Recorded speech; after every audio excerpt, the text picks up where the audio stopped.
அனைவருக்கும் என் அன்பான வணக்கங்கள்.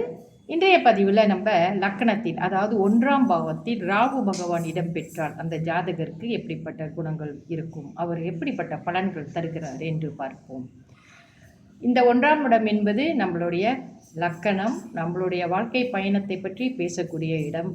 இந்த இடத்திலே ராகு பகவான் இருக்க பிறந்தவர்களுக்கு நண்பர்கள் அதிகமாக இருக்க மாட்டார்கள், சுய சிந்தனை அற்றவர்களாக இருப்பார்கள், உடல் நல குறைவும் இவர்களுக்கு இருக்கும், குடும்பத்தை விட்டு பிரிந்து வாழக்கூடிய நிலைகளும் இவர்களுக்கு ஏற்படக்கூடும். மற்ற கிரகங்களின் நிலைகளை வைத்து இந்த பலன் எப்படி இருக்கு என்று சொல்லலாம்.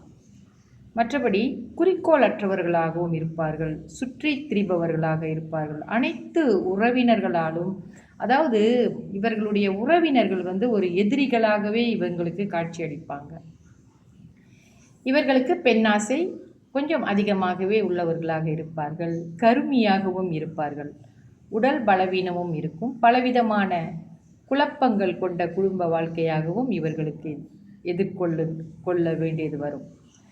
வாக்குவன்மை, குறிக்கோளற்ற தன்மை இவர்களுக்கு அதிகம் இருக்கும். இவர்களுக்கு பற்கள் அவ்வளவு அழகாக வரிசையாக அப்படி இருக்காது, கொஞ்சம் நீண்டு இருக்கிற மாதிரி தான் இருக்கும். சுயநல சிந்தனை அதிகமாக இருப்பார்கள், கண்டிப்பான குணமும் இவர்களுக்கு இருக்கும். குடும்பத்தில் தலைமை ஏற்று நடத்தக்கூடிய சந்தர்ப்பங்களும் இவர்களுக்கு ஏற்படும். ரகசியமாக பணம் சேர்த்து வைத்திருப்பார்கள். சாஸ்திரங்களில் பெரிதாக இவர்களுக்கு நம்பிக்கை இருக்காது.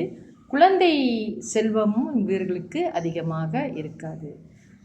லக்னத்திலே ராகு பகவான் இடம்பெற்றால் நம்ம நாகதோஷம் இருக்கிறது என்று சொல்லுவோம். தொடர்ந்து நாளைய பதிவில் ராகு பகவான் 2ஆம் பாவத்தில் என்ன செய்கிறார் என்று பார்ப்போம். நன்றி, வணக்கம்.